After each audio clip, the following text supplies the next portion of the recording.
Bismillahirrahmanirrahim. Assalamualaikum warahmatullahi wabarakatuh. Alhamdulillahirabbil alamin.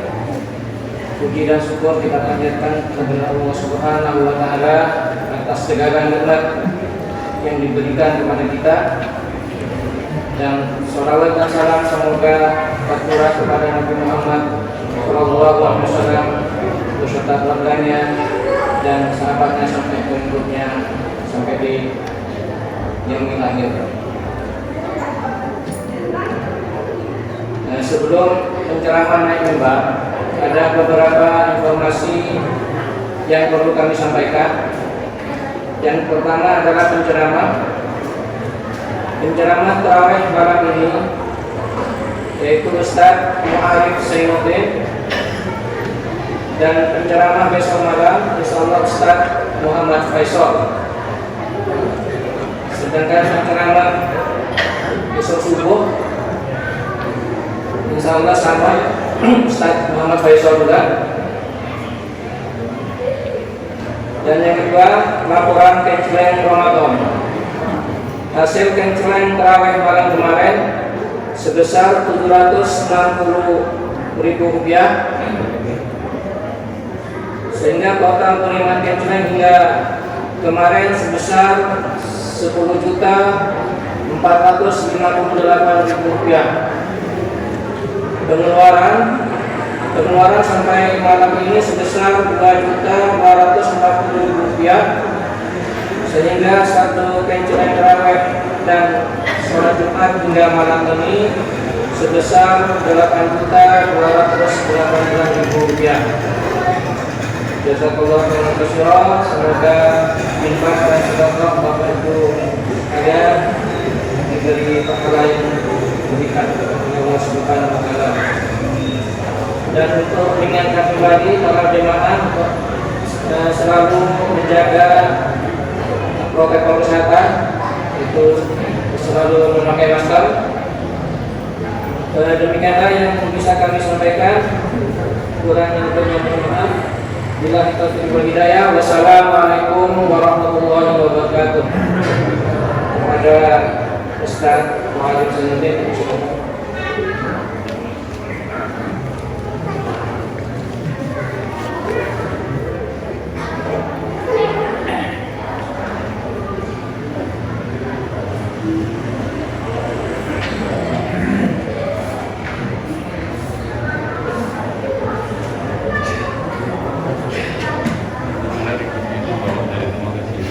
Bismillahirrahmanirrahim.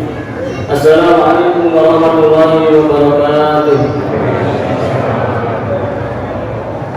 Innal hamdalillah nahmaduhu wa nasta'inuhu wa nastaghfiruh wa na'udzu billahi min shururi anfusina wa min sayyiati a'malina.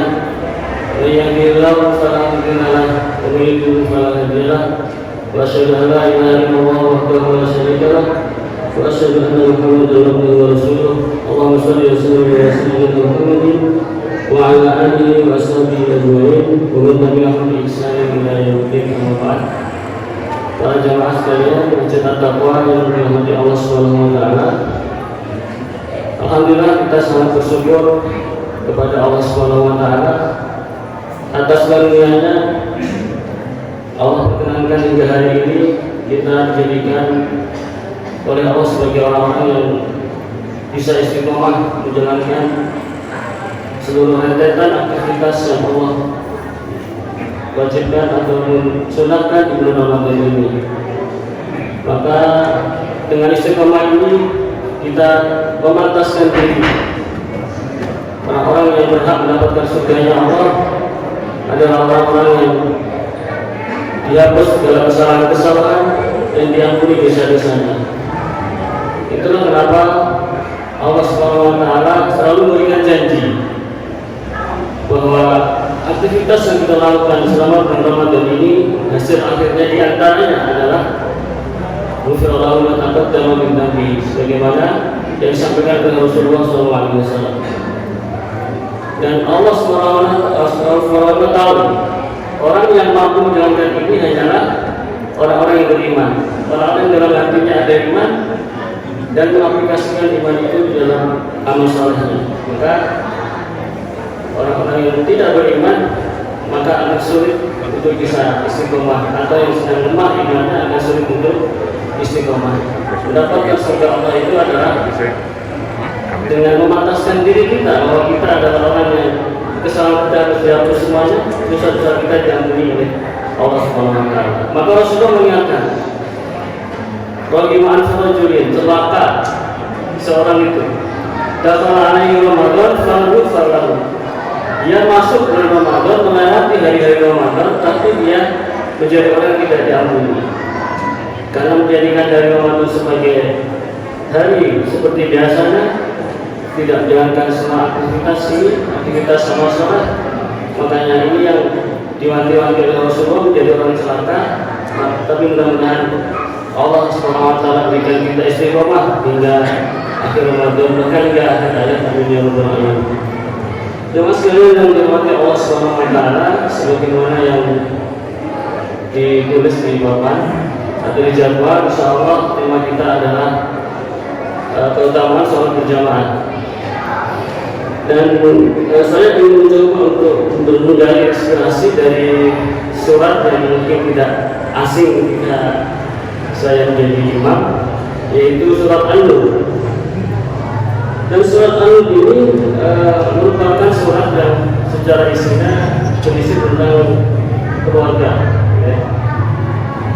Secara nama saja, An-Nur itu adalah cahaya.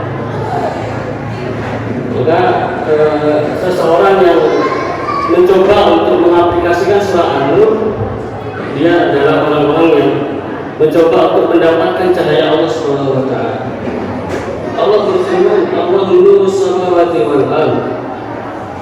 Allah adalah cahaya di langit dan di bumi. Allah Subhanahu wa taala di sini menggambarkan sebagaimana perkataan Ibnu Katsir ketika menjelaskan masalah nuri, perumpamaan cahaya. Ini ada dua pendapat. Perumpamaan cahayanya adalah cahaya Allah, maksudnya cahaya Allah itu fikon mukmin yang ada di hati seorang mukmin, sebagaimana yang diumpamakan oleh Ibnu Abbas radhiyallahu anhu. Artinya adalah cahaya Allah yang Allah berikan kepada hati mukmin. Itu pertama. Yang kedua adalah ad-dhamir a'idun ila mukmin, yaitu cahayanya orang mukmin sendiri. Jadi ada dua pendapat, cahaya Allah atau cahaya orang mukmin. Maka pertama adalah ayat ini menerangkan tentang informasi pemilik cahaya itu adalah Allah Subhanahu wa taala. Allah pun yang memberikan cahaya, hidayah, petunjuk, taufik dan sebagainya kepada hamba-hambanya. Kemudian perumpamaan cahaya dikirakan sebagai miskatin fiha misbah, sebuah kaca yang ada lentera. Al-misbah fi zujajah, di mana lentera ini ada di kaca. Jadi cahaya atau lentera yang tidak diterangi dengan kaca maka biasa, tapi diterangi dengan kaca akan semakin bersinar. Az-zujajah ka'annaha kawkabun durriyun yuqadu min sajaratin mubarakah. Sementara kaca itu sebagai bintang-bintang yang bermanfaat, yang itu menyala dari buah tin sajarah mubarakah, zaitunatin, dari buah tin. Di bahan bakarnya adalah buah tin. Maka di situ hayuti walau lantam sasuna, bahkan buah tin aja yang sudah dijadikan minyak itu saja sudah bercahaya meskipun dia belum disentuh dengan api. Inilah perumpamaan nurun ala nur. Perumpamaan cahaya Allah itu adalah cahaya di atas cahaya dan sebagainya. Ya, Allah berikan perumpamaan ini. Ini adalah informasi bahwa Allah lah pemilik cahaya. Lalu kemudian ayat berikutnya, di mana cahaya itu berada? Allah berfirman, fi buyutin. Cahaya Allah itu adanya di masjid-masjid. Maka kalau ada keluarga laki-lakinya yang suka memakmurkan masjid, melaksanakan aktivitas di masjid, terutama salat berjamaah, maka dia ingin mencoba untuk meraih cahaya Allah SWT, sehingga cahaya itu dibawa ke rumah menerangi keluarganya. Buyutin adillallah an turfa' wa yukara fiha ismuhu, dan disebut nama Allah SWT.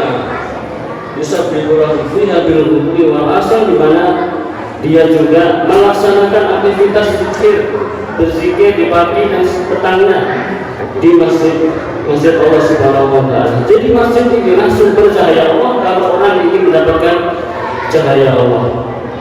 Ya, masjid inilah tempat untuk mengambil semoga cahaya itu. Maka di ayat berikutnya, ya, ini dari 35 sampai 37 saja. Yang 37 itu disebutkan rijalun la tulhihim tijaratun wa la bai'un an dzikrillah. Artinya bahwa laki-laki lah yang diwajibkan, sebagaimana atau bahkan para ulama mengatakan sunnah muakkadah, tetapi ini adalah sebuah gambaran.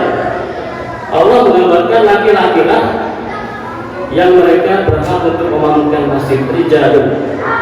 Sebagian perkataan dalam tafsir Al-Baghawi. Nah, rijalun ini adalah sifat. Kalau Bapak Ibu sekalian bisa membedakan rijalun, itu adalah sifat, tidak hanya cenderung laki-laki, sifat laki-laki yang kejantanan. Karena tidak setiap laki-laki itu jantan.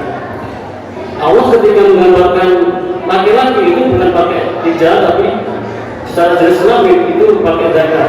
Ya, misalkan ayat waris mengatakan lidzakari mislu hadzil unsayayn. Bagi laki-laki, siapapun yang berjenis kelamin laki-laki, maka dia mendapatkan dua bagian dari perempuan, bagiannya buat perempuan. Itulah kenapa orang yang berhak atau orang yang pantas memakmurkan masjid disebut dengan rijal. Tidak hanya kelaminnya saja, tapi apa? Punya sifat laki-laki. Dan itu gambaran Al-Quran sangat banyak. Misalkan alaisa minkum rajulun rasyid, di dalam kalian ada laki-laki yang gagah, yang perkasa, yang berakal, sifat-sifat mulia. Nah, inilah yang bisa kita ambil inspirasi.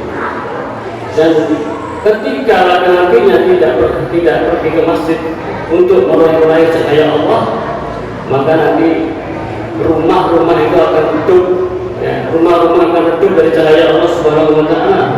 Rijalun la tulhihim tijaratun wa la bai'un an dzikrillah. Mereka adalah laki-laki yang tidak dilalaikan. Ini sebab redupnya cahaya itu adalah karena laki-lakinya dilalaikan dari apa? Bai'un, tijaratun wa la bai'un, perniagaan, berbeli an dzikrillah, dari melihat Allah Subhanahu wa taala. Ternyata ini dia yang menyebabkan kenapa sering terjadi permasalahan baik di rumah tangga ataupun kehidupannya yang tidak ada solusinya, tidak berhak mendapat solusi karena laki-lakinya tidak berusaha untuk memperoleh cahaya itu di rumah-rumah Allah Subhanahu wa taala. Wa iqamis shalah, menunaikan sholat kita isyarat, yakhafuna yawman tataqallabu fihi al-qulub wal absar, yang mereka juga takut pada hari di mana hati, pemandangan itu dibolak-balikkan. Maka 3 ayat ini mudah-mudahan bisa menginspirasi kita. Siapapun yang bisa bercahaya di rumah Allah tempatnya, di masjid, dan itu Allah sebutkan rijal. Kata rijal adalah punya sifat laki-laki sejati, gitu ya. Bahasa kita laki-laki sejati, bukan hanya jenis kelamin, tapi dia orang yang berhak disebut laki-laki karena tidak setiap yang berjenis kelamin laki-laki, gitu ya, itu ada sifat jantan atau laki-laki. Demikian mungkin mudah-mudahan bisa dipahami dan bisa memberikan inspirasi untuk kita ataupun kepada saya pribadi agar lebih giat berjamaah dan juga memakmurkan masjid Allah Subhanahu wa taala. Assalamualaikum warahmatullahi wabarakatuh.